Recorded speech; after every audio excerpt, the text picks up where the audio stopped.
தந்தை மகன் தூய ஆவியின் பெயராலே ஆமேன். இயேசு கிறிஸ்துவுக்குள் பிரியமான என் அன்பு சகோதர சகோதரிகளே, இன்றைய தினம் உங்களோடு நான் இந்த இறைவார்த்தையை பகிர்ந்து கொள்ளவிருக்கின்ற இந்த மாலை வேளையில் இந்த இறைவார்த்தை உங்கள் ஒவ்வொருவர் உள்ளத்தையும் தொட வேண்டும் என்பதற்காக நான் உங்களுக்காக இறைவனிடத்தில் ஜெபிக்கின்றேன். நீங்களும் என்னோக்காக ஜெபியுங்கள். இதோ ஆண்டவருடைய வார்த்தையை கேட்க செவியுள்ளோர் கேட்கட்டும் என்று சொன்ன ஆண்டவர் இயேசுவினுடைய வார்த்தையை நாங்கள் வெறுமனே தனி மனிதனாக இருந்து செயல்படுத்த முடியாது. உம்முடைய ஆவியின் கொடையால் எங்களை நிரப்பியறலும். இதை கேட்கின்ற ஒவ்வொரு சகோதரனையும் உள்ளத்திலும் உம்முடைய ஆவியால் நிரப்பியறலும். இவர்கள் ஒவ்வொருவரும் உம்முடைய இறைவார்த்தையை கேட்டு அதன்படி வாழக்கூடிய ஆற்றலை இவர்களுக்கு நிறைவாக தந்தருளும் சாமி. ஆமென். இன்றைய தினம் மத்தேயு நற்செய்தி 8ஆம் அதிகாரம் 28 34 வரை உள்ள இறைவாக்கியத்தை நான் உங்களோடு பகிர்ந்து கொள்ள ஆசைப்படுகின்றேன். இயேசு கலிலேயாவின் மறுக்கரையை கடந்து கதரனோர் வாழ்ந்த பகுதிக்கு வந்தபொழுது பேய் பிடித்த இருவர் அவர் முன் வருகின்றார்கள். அவர்கள் கல்லறையே அவர்களோடது வாழ்வாக இருந்தது. அவர்கள் கல்லறையை விட்டு வெளியே வருகின்ற பொழுது எந்த ஒரு மனிதராலும் அவர்களை ஒன்றும் செய்ய முடியாது.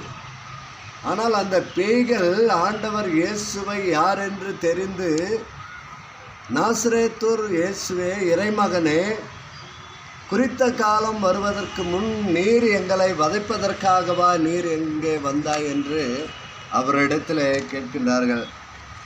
இறைமகனே, உமக்கு இங்கு என்ன வேலை? நீ என்ன செய்ய போற? ஏன் இங்கே வந்த? எங்களை வதைப்பதற்காக, குறித்த காலம் வருவதற்கு முன்பு எங்களை வதைப்பதற்காகவா நீ இங்கு வந்தீர் என்று அந்த பேய் பிடித்த இரு மனிதர்கள் சொல்லுகின்றார்கள். அப்படி நீங்கள் எங்களை ஓட்டுவது என்றால் இதோ இந்த பன்றி கூட்டத்துக்குள் எங்களை அனுப்பிவிடும் என்று அவர்கள் ஆண்டவரிடத்தில் அவர்கள் தங்களுடைய கோரிக்கையை வைக்கின்றார்கள். என் அன்பு சகோதர சகோதரிகளே, ஆண்டவர் இயேசுவும் அவர்களை அந்த பன்றிகள் மீது போகச் சொல்லி அந்த தீய ஆவிக்கு கட்டளை இடுகின்றார். அவைகளும் செங்குத்து பாறையின் மீது மேய்ந்து கொண்டிருந்த, மலை மீது மேய்ந்து கொண்டிருந்த அந்த பன்றிகள், ஏறக்குறைய 2000 பன்றிகள் கடலில் விழுந்து மூழ்கின என்று நற்செய்தி நமக்கு சொல்லுகின்றது. ஆனால் இதை பார்த்து கொண்டிருந்தவர்கள், இந்த பன்றிகளை மேய்த்து கொண்டிருந்த மனிதர்கள், இவர்களுக்கு நடந்த அனைத்தையும் ஊருக்குள் சென்று மக்களுக்கு வெளிப்படுத்துகின்றனர். இதோ நமக்குள், நம் ஊருக்குள் ஒரு இறைவாக்கினர் ஒருவர் இப்படி செய்வதைக் கண்டு அவர்கள் ஓடி சென்று நம்பிக்கையை சொல்கின்றார்கள். யூதர்களின் நம்பிக்கை அன்றைக்கு அவர்கள் செய்கின்ற வேலைகள் கடல், கல்லறை மற்றும் பன்றிகள் ஆகிய இவை 3களில்தான் அவர்களுடைய முழுமையான கண்ணோட்டம் அங்கு நிறைந்திருக்கின்றது.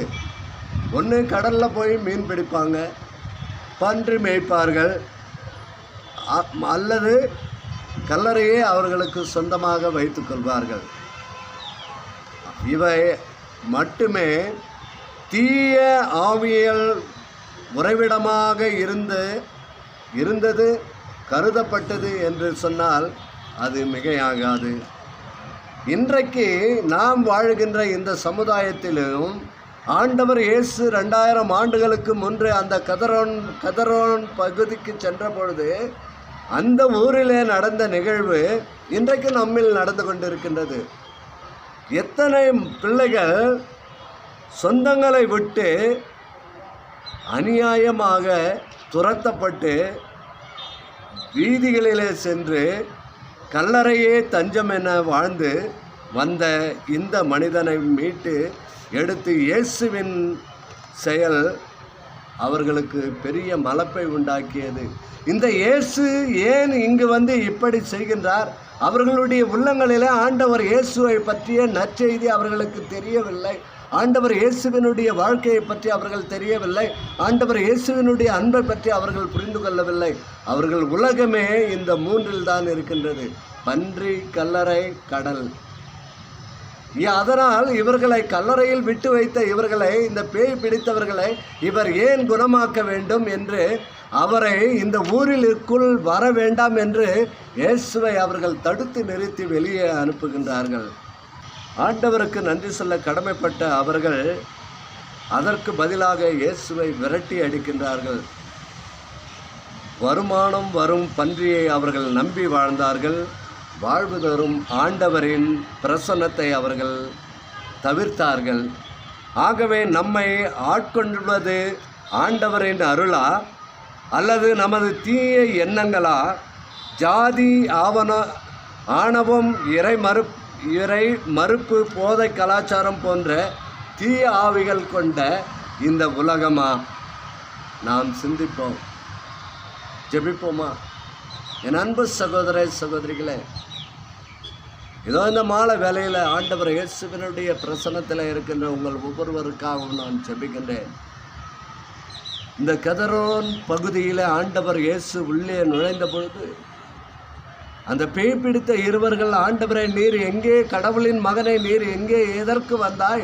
குறித்த காலம் வருவதற்கு முன்பு எங்களை வதைப்பதற்காக வந்தாய் என்று அவர்கள் மன்றாடுகின்றார்கள். இந்த பன்றி கூட்டத்துக்குள் எங்களை அனுப்பும் என்று அவர்கள் வேண்டிக் கொள்கின்றார்கள். இன்றைக்கு நீங்களும் நானும் பேய் பிடித்தவர்களாக உலக போதைகள் நிறைந்த இந்த உலகத்தில் உலக போதைகளுக்காக, பணத்திற்காக, சுகத்திற்காக நாம் வாழ்ந்து கொண்டு இருக்கின்ற இந்த வேளையில் ஆண்டவரே, இந்த பிள்ளைகள் ஒவ்வொருவரையும் ஆண்டவரை நம்முடைய பாதத்தில் ஒப்பெடுக்கின்றோம். இந்த பிள்ளைகள் வாழ்வு தரும் இறை வார்த்தை, வாழ்வு தரும் இந்த இறை இயேசுவை அவர்கள் பெற்றுக்கொள்ளக்கூடிய அருளையும் ஆசையும் நிறைவாக தந்து வழிநடத்த வேண்டுமா? எங்கள் ஆண்டவரும் திருமகனுமான இயேசுவின் நாமத்தில் ஜெபிக்கிறோம் நல்ல பிதாவே, ஆமேன். தந்தை, மகன், தூய ஆவியின் பேராலே, ஆமேன். இயேசுவுக்கே புகழ், இயேசுவுக்கே நன்றி. மரியே வாழ்க.